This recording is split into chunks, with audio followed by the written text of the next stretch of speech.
YouTube Facebook ঘাঁটলে পাওয়া যায়।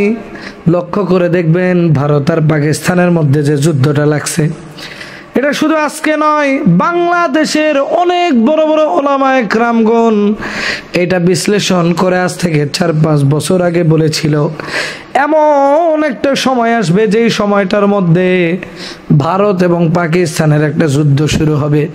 আর এই ভারত পাকিস্তান যুদ্ধে এমনও হতে পারে গাজওয়াতুল হিন্দ কায়েম হয়ে যাবে। আরে বন্ধু, গভীর মনোযোগ দিয়ে শোনেন, এই যে ভারত পাকিস্তান যে যুদ্ধ লাগছে, আমরা বাংলাদেশের মানুষ কোনো দেশকে সাপোর্ট করি না। কারণ হলো আমরা সাপোর্ট করি হলো মুসলিম ভাই বোনদেরকে। যেই দেশে মুসলিম ভাই বোন আছে, পৃথিবীর জমিনে যেই অংশেই মুসলিম ভাই বোন আছে তাইও আমার ভাই। পৃথিবীর যে কোনো প্রান্তে যদি একজন মুসলিম থাকে সেও আমার ভাই। এই জন্য আমার ভাইরা পাকিস্তানের যারা ভাই আছেন তারা যেন কোনোভাবে ক্ষতিগ্রস্ত না হয়, এটাই আমাদের চাওয়া। এবং ইন্ডিয়ার জমিনে যেই সমস্ত মুসলিম ভাইরা আছেন তাদেরও যেন কোনো ধরনের ক্ষতি না হয়, এটাই আমাদের চাওয়া। ভারত পাকিস্তান যুদ্ধ করে রসাতলে চলে যাক, এটা আমাদের কোনো দেখার বিষয় নাই।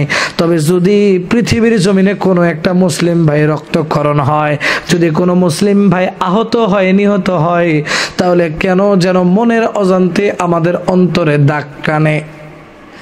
আমি বলতে চাই, আপনারা যুদ্ধ নয় বরং যুদ্ধ বন্ধের একটা ঘোষণা দেন। পুরো পৃথিবী থেকে মুসলিম উম্মাহের এগিয়ে যাওয়া উচিত, বোঝানো উচিত, বলা উচিত যুদ্ধে কখনো সমাধান হয় না, বরং যুদ্ধে দেখবেন 2 দেশ ক্ষতিগ্রস্ত হয়। শুধু 2 দেশ ক্ষতিগ্রস্ত হয় না, বরং আশেপাশের দেশগুলোর অবস্থাও 12টা বাজায় দিবে। আরে ভাই, আমরা না হয় বাংলাদেশের মানুষ, ছোট একটা দেশ, আমাদেরকে না হয় দখল করতে আপনার 2 মিনিট সময় লাগবে। এই জন্য বলেছে অযোগ্য নেতা যদি যোগ্য স্থানে বসে তাহলে এমন অবস্থায় হয়। আরে ভাই, ভারতের প্রধানমন্ত্রী হলো মোদি, হলো চা বিক্রেতা।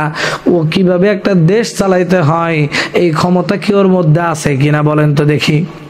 চা বিক্রেতাও, ও চা বিক্রি করবে, ওরে বানায় দিচ্ছেন আপনারা দেশের প্রধানমন্ত্রী। মাঝে মাঝে দেখি কি করে জানেন, ওই যে গরুর গোমূত্র, এই গোমূত্র ইন্ডিয়াতে বোতল জাত করে বিক্রি করা হয়। ওরা মনে করে এই গরুর চোনা, আমরা বাংলাদেশিরা বলি গরুর চোনা, এই গোমূত্র পান করলে নাকি শরীরের রোগ ব্যাধি বালাই ভালো হয়ে যায়। আবার এই গোমূত্র পান করলে নাকি দেখবেন শরীরে একটা এনার্জি ফিল হয়। আরে ভাই, যেই দেশে সামান্য একটা অবলা প্রাণীর প্রস্রাবকে ভালো প্রসিদ্ধ মনে করে খাওয়া হয়, ওই দেশের মানুষ আবার কিভাবে যুদ্ধ যাবে, যুদ্ধ করবে?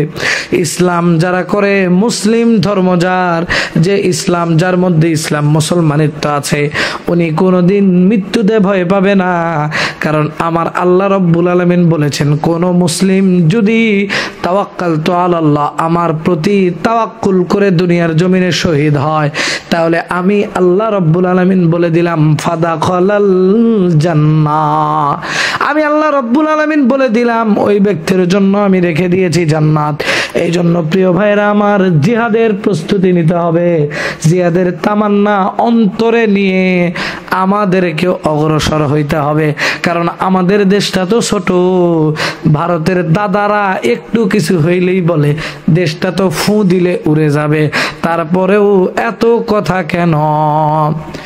আরে ইন্ডিয়ার দাদা বাবুদেরকে বলে দিতে চাই, আপনারা মাথা ঠিক করেন, তারপরে আপনারা গোমূত্র পান করেন, প্রয়োজনে আরো বেশি বেশি করেন, তারপরেও মাথা ঠিক করেন। কারণ বাংলাদেশের জমিনে শুধু ছোট্ট একটা দেশ নয়, বরং বাংলাদেশের জমিনে হাজার হাজার হাফেজ আছে, যাদের অন্তরের মধ্যে আছে আল কোরআন। আর আমার আল্লাহ বলেন, যার সাথে আছে কোরআন তার কোনো নাই ভয় মরণে। আপনি শুধু 16 কোটি 18 কোটি মানুষ দেখেন, আরে ভাই, এগুলা একটাও মানুষ নয়, বরং সবগুলা হলো আমার আল্লাহ রব্বুল আলামিনের সৃষ্টি, এক একটা সোনা। আরে ভাই, যেই মুসলিমের মধ্যে কোরআনের জ্ঞান আছে, যার মধ্যে কোরআনুল কারীম আছে, তাকে আমার আল্লাহ রব্বুল আলামিন সোনা বলে আখ্যায়িত করেছেন। কারণ হলো কঠিন কিয়ামতের দিন এই কোরআনুল কারীম যারা মেনে জীবন গঠন করেছে, তাদেরকে আমার আল্লাহ রব্বুল আলামিন সর্বোত্তম দামি